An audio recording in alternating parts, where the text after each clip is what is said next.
Ang Far Eastern University o mas kilala bilang FEU ay naitayo noong taon 1928. Maraming sabi-sabi na ang FEU ay nabalot ng kababalaghan. Marami rito ay nakakaranas ng iba't ibang katatakutan. Nagsimula ito noong natapos ang Japanese War, kung saan marami tinorture, pinatay at sinira ng establishmento. Isa sa mga pinatay nila ay si Dr. Nicanor Reyes Sr., ang founder ng FEU.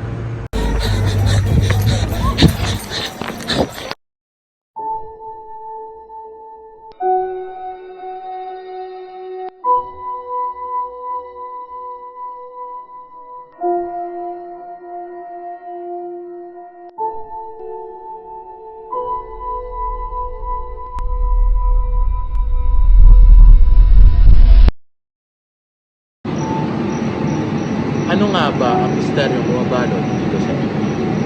Naparito ba sila upang maghanap ng hustisya o magasin ng lagi? Ngayon ay magsisimula tayong mag-interview ng mga taong nakaranas sa kababalaghan dito sa FEU. Nangyari kasi yon noong nagkaklase ako sa isang performance class. AB206 yon na ngayon ay AB204. So, nagkataon na nandun ako sa harapan, the usual, no, lecture. Pero ang com kasi madalas gumagamit ng microphone. No? And kapag may microphone ka, ginagamit mo yun sa klase kasi para nakakabawas pagod sa faculty kapag nagtuturo. So alam yan ng mga taga-FEU na yung com, ang mga faculty, laging gumagamit ng microphone. Pero that time, hindi ako gumamit ng microphone, although may speaker, tapos may microphone sa table. Alam ko nakasaksak yung microphone sa speaker, pero hindi nakasaksak yung speaker mismo sa outlet. So habang kalagitnaan ng aking discussion, bigla na lang nakarinig ang buong klase. At kasama ako doon ng boses na nagmula mismo doon sa speaker. So syempre, ang una kong reaction, tingnan agad yung speaker. Kasi syempre, saan galing yung boses, diba? So nung tinignan ko yung speaker, nakita ko na may nagsalita nga doon sa microphone na parang video kay sound kasi parang may echo. Pero nang nagtaka ko kasi hindi naman nakasaksak yung speaker sa outlet. So in short, hindi naka-on. So paano aandar yung speaker kung hindi naman talaga naka-power on yung speaker, di ba? So saan galing yung boses? So the moment na narinig namin yon, tumingin ako sa klase para lang siguro makakuha ng parang validation ba na ako lang ba yung nakarinig? Or baka, uy, kayo ba narinig nyo din? Pero hindi ko siya tinanong. Basta nagkatitigan na lang kaming buong klase. And then, bigla na lang yung row of lights ng room na yun, bigla na lang siya nag-flicker ng sabay-sabay. Tapos biglang totally nawala. And then, right after that, nagsigaw yung buong klase because saan galing yun? Yung bigla na lang may nagsalita sa speaker na naka-mic, and then at the same time, biglang nag-flicker yung ilaw. And dahil nga nagkasigawan, no, at nawalan sila ng parang hindi na sila sure kung safe pa ba yung room, no?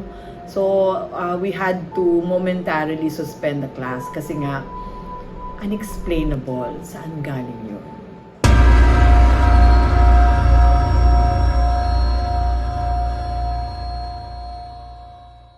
Kwentong to, although matagal na rin ito nangyari din to sa 5th floor ng administration building kung saan nandun din yung dating studio theater ng FOM. And meron ko isang student na sinabi niya sa akin during the initial part of the semester na meron daw siyang third eye. And sabi niya, marami daw siya nakikita doon sa studio theater na mga nakalutang. So, ang sabi lang niya, one time na pag daw nalalaman ng mga entities doon na nakakakita ang isang nilalang sa loob, no, ng classroom, parang nilalapitan. And then while I was doing a lesson, all of a sudden, bigla na lang siyang parang tumba yung ulo niya, as in tumama sa desk. Nawalan siya ng malay. And of course, ang unang-una naming reaction was to bring her sa clinic. 5 na kami nagbubuhat sa kanya. Very petite lang yung student, pero hindi namin siya mabuhat. I don't know why. So, from the 5th floor, wala pang elevator yung 5th floor area. So, kailangan pa namin bumaba sa 4th floor para madala namin siya sa elevator. Then, nadala namin siya sa clinic, unconscious pa rin siya. And it took her a while bago magkaroon ng consciousness. But, tinulungan kami ng isang security guard na sabi niya, "Ma'am, tulungan mo akong magdasal." So, binigyan niya ako ng isang maliit na parang prayer booklet. Sobrang liit lang. Halos hindi mo nga mababasa kung ano yung nakasulat. Nilagay niya sa kamay ko, tapos sabi niya, "Ma'am, hawakan mo yung kamay niya."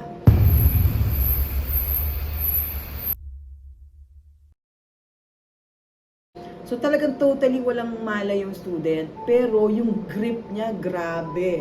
As in, parang namumuti na yung kamay ko sa sobrang higpit ng hawak niya. And then, both of us, yung security guard at ako, nagdasal kami ng Our Father. Paulit-ulit yon until nalandaman ko na lang na nawalan siya ng grip sa kamay ko. And moments after, nagkaroon na siya ng malay. And then, when we had an opportunity to ask her, sabi niya, binanggit niya yung pangalan ng babae na may suot na parang lumang kasuotan noong panahon ng occupation ng Japanese, no? At nung binanggit niya yung pangalan, sabi niya, isa siya sa parang biktima doon sa dito sa sa parang ginawa yatang garrison area ang Far Eastern University that time. So parang sabi niya, makaluma yung suot and humihingi ng tulong. Okay, yun yung parang na-share niya. But unfortunately, after that incident, hindi na ulit pumasok yung student. Hindi na siya bumalik to finish her semester. Basta hindi ko na lang siya nakita. Kaya wala na akong balita sa kanya.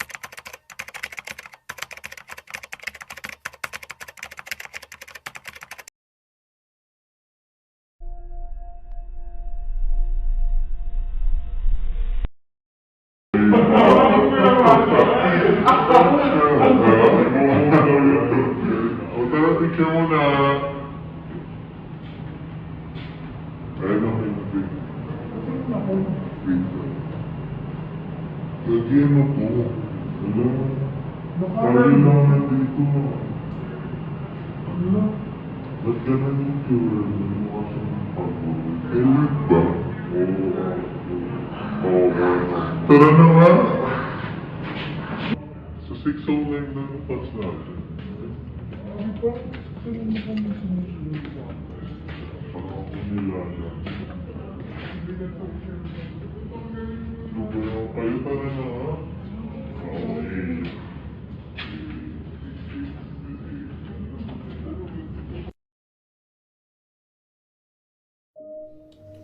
Ano nga ba ang tunay na pake ng mga kaluluwang ito?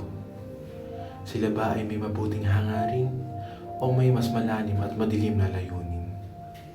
Sa paghaharap sa kanilang misteryo, ang tanging pag-unawa sa kanilang pinagmulan at pagpapahalaga sa kanilang kwento ang makakapagpatahimik sa mga kaluluwang ligaw.